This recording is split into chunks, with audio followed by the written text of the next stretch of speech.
दावडी परिसरात पाणी टंचाईचा प्रश्न अतिशय गंभीर होत चालला आहे। आज भाजपने जिल्हाध्यक्ष नंदू परब आणि माजी नगरसेवक जालिंदर पाटील यांच्या नेतृत्वात स्थानिक नागरिकांनी MIDC कार्यालयावर धडक मोर्चा काढला।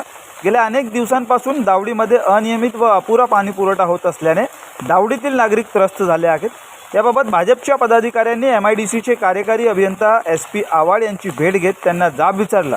त्यावर उत्तर देताना कार्यकारी अभियंता आव्हाड यांनी 22 तारखेनंतर सुरळीत पाणी पुरवठा होणार असल्याचं आश्वासन दिलं। दरम्यान जर 22 तारखेपर्यंत नागरिकांना सुरळीत पाणी पुरवठा झाला नाही तर MIDC कार्यालयाला टाळा ठोकण्याचा इशारा भाजप पदाधिकाऱ्यांनी दिला।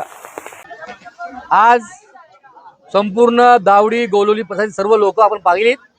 भरपूर प्रमाणात आम्ही MIDCच्या कार्यालयावरती आम्ही आलो आहोत। 8 दिवस झाले 15 दिवस झाले पाणी देतो सांगतायत आणि पाणी मिळत नव्हतं।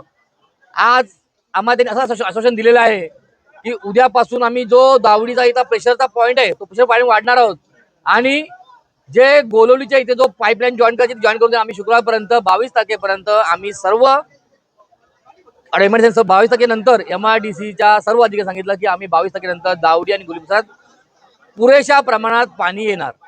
आम्ही त्यांना परत असं सांगितलं की जर 22 तारखेनंतर तुम्हाला जे करायचे ते करा, आम्हाला पाणी आल्याशी मतलब आहे।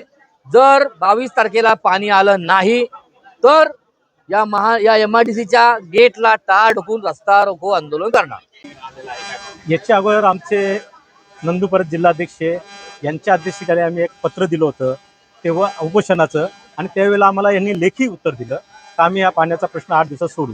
परंतु ज्या वेळेला पत्र देतो आणि हे पत्र आम्हाला त्याचं आश्वासन देतात तेव्हा अगोदर 8 दिवस आणि नंतर 8 दिवस पाणी बरोबर आम्हाला दिलं जातं, पुन्हा तीच परिस्थिती येतो। त्याच्यानंतर पुन्हा मी स्वतः पत्र दिलं उपोषणाचं इथं उपोषणासाठी, तेव्हाही मला स्वतः बोलून घेतलं। माझ्याकडे पत्र आहे, पाहिजे पत्र तुम्हाला दाखवतो। पत्र आहे, त्यांनी मला सांगितलं की तुम्ही उपोषण मागे घ्या, आम्ही याच्या पुढे तुम्हाला कंटिन्यू पाणी देऊ। परंतु पुन्हा जशी ती परिस्थिती, त्यामुळे सर्व प्रभागातील आम्ही नागरिकांना दावडी गोलोलीच्या यांना आम्ही सुद्धा सांगून आम्ही हैराण झालो। त्यांना म्हणजे त्यांना शांत करण्यासाठी खूप काही आम्ही प्रयत्न केलं, पण ते सांगतात साहेब तुम्हाला आश्वासन देतात पुन्हा ते आश्वासन तोडतात। त्यामुळे आम्ही तुमच्याबरोबर आम्ही स्वतःहून आज नागरिक आले आमच्याबरोबर, पण त्याकरता आम्हाला पुन्हा पत्र द्यावं लागलं आजच्या तारखेचं। आज सुद्धा आम्हाला तेच सांगत होते का तुम्ही फक्त 4-5 लोक शिष्टमंडळ या, जनतेला आणू नका। परंतु आम्ही जनते स्वयंस्फूर्तीने इथे यायला तयार झाली, त्यामुळे आम्ही जनतेला रोखू शकलो नाही आणि ते आज त्यांना जो पाण्याचा त्रास आहे त्याच्यामुळे ते स्वतःहून इथे आज आले आमच्याबरोबर आणि जनतेसाठी आज आम्हाला इथे यावंच लागलं आणि